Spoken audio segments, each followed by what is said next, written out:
Do you love stories? I love stories. Do you know anybody who doesn't love stories? Impossible, right? Hey guys, Roberto Monaco here with InfluenceOlogy. Today, I want to have a little chat with you about one of my favorite topics. It is story selling. Now, what is story selling? Is the art and science of incorporating stories into A, your sales process, B, into your marketing process, and C, into your leadership process. Very, very important. And the reason you want to do that is because you're going to be able to help influence more people. Now you're thinking, I don't want to influence more people. That's bad. Now, manipulate's bad. Now, what is the difference between manipulation and influence? Answer, intention. Now, our intention with InfluenceOlogy, every time we record a video, every time we do a coaching session, every time I have a seminar, is this. We call it 3 W's. We gotta win as a company, otherwise we cannot follow through with our mission. Number 2, you, our client, has to win all the time, 100% of the time. And 3, our community, the place to do business, has to win. That's why you never see us, InfluenceOlogy, our company, helping a cigarette company to sell more cigarettes, because in our opinion, it's a big win for them, not for their clients, not for the community. So we won't teach our skills to them, but for you we will. And story selling, we believe, is one of the most powerful influence tools. Now, how you tell a story? There's not much technical telling story, so people want to make you believe that we gotta have this PhD in acting. No, you don't have to have one. What I believe though is that stories, to be effective, when you tell a story, you gotta allow the story that you hear to impact you emotionally, so you tell them. I read a book many years ago called The Elements for Persuasion, really good book, and he talks about his definition that the stories are facts wrapped up with emotion, meaning something that happens and you tell a story, you wrap up with emotion, so it becomes a story. I love his definition. So let me share with you 2 stories that I talk all the time and I share in my presentations. Now we have different categories of stories. You have, for example, teaching stories. When I teach a lesson, then you tell a story about that. You have what we call the values story, when you communicate one of your values to your audience. For example, I saw this guy recording a video. He said, "You should do business with me because I have integrity. I'm an honest guy." Now, if I come here and say, "Hey guys, trust me, I'm an honest guy, I have integrity," what's your thought process? "No, dude, you don't." Why are you saying that? It's no bueno. So that's called value story. That's why you tell a value story, something that you value most, and you communicate that to your audience. You have product stories, when you talk about your product and you overcome objections within that. We have urgency stories, stories that you have in your sales presentation to cause people to act. I mean, you have so many different categories of stories and how to use them. We teach that in our events, but I want to give you 2. One of them we call the teaching story. Is that I want to teach you a lesson, and instead of just communicating my lesson, I share a story. So let me share a story with you real quick. Many years ago, I was working with the Anthony Robbins companies, and our job is to go and give talks to real estate professionals, mortgage professionals, financial planners, fitness trainers, doctors, any company that have employees or sales team. We show up, do like an hour talk. And our job is to sell tickets to see the Anthony Robbins perform live. Very, very cool job. And usually you did like 400 talks or so a year, a lot of talking, a lot of presentation skills.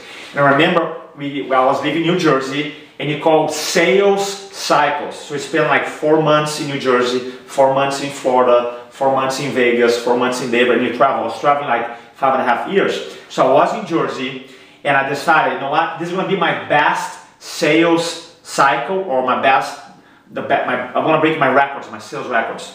And I remember I was doing good, not great, but doing okay. And I was living in Edgewater, New Jersey, and I looked up my calendar the night before. I had 3 meetings in Connecticut. That's 2-hour drive plus traffic. So I left like 4 in the morning from New Jersey to Connecticut. Then I had my first presentation at 8, my second at 11 a.m., and my third one 5 o'clock.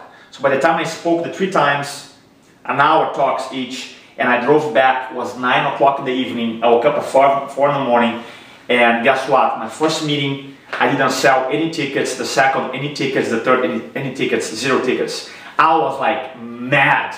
I was like really frustrated. Came home tired. Next day, again. I looked at my calendar. Again. Connecticut again. So I drove back to Connecticut. So the same thing happens. 3 different companies, 3 presentations, and 0, 0, 0. So I was coming back my second day from Connecticut, New Jersey, after driving minimum of 10 hours in 2 days. 6 presentations. I was in front of like 100 people and 0 sales.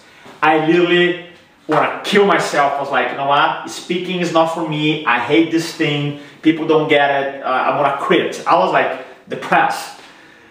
But then the following day I wake up, I was like, no, you know what? I know I got to change my focus, change how I feel, change my scripture, my strategy. And I started getting better results. And in the end of the sales cycle, I broke every single record that I had personally had before. It was my best 4 months within the Anthony Robbins company. And the reason I share this story is because some people may go into some challenges right now, sales challenges, business challenges, and I'm here to tell you that in a moment, you make a decision, you tweak like 1%, 2%, and then your results goes by skyrocket. Happens with me, so now I'm sharing this story with you. Pause. So that's one story. Instead of telling you, hey, you can do better, you can change your approach, I actually tell a story. People go, okay, I relate to that. Number 2, another story I want to share with you, we call the values story. Values story is that when I want to communicate some of my personal values, what I believe, instead of saying, I have integrity, I believe in helping people, I believe in honesty, you just communicate a story that has impacted me and I'm going to share with you. So let me share my values story here. Many years ago, I was having a conversation with my mom. I call my angel, Marta, in Brazil, and I drink like cafezinho, like espresso in a city called Porto Alegre, where I'm from. And she started talking about my relatives. And then Uncle Tito, the name shows up. Now, Uncle Tito is the uncle that I never met. I wasn't born. But what happened was that every single time they had a party, birthday party, Christmas, holiday, get together, my mom personally called him up and say, Uncle Tito, can you come here, have a great party? He said, I'm coming. And most of the time, he never did. Very successful businessman, made a lot of money, but never found time to appreciate friends and family. One day though, mom received a phone call, and it was a sad phone call because Uncle Tito passed away. Well, my mom and dad went to his funeral, and when they arrived there, she was expecting, by the way, this huge, massive funeral. When they arrived there, something weird happened. Not a lot of people.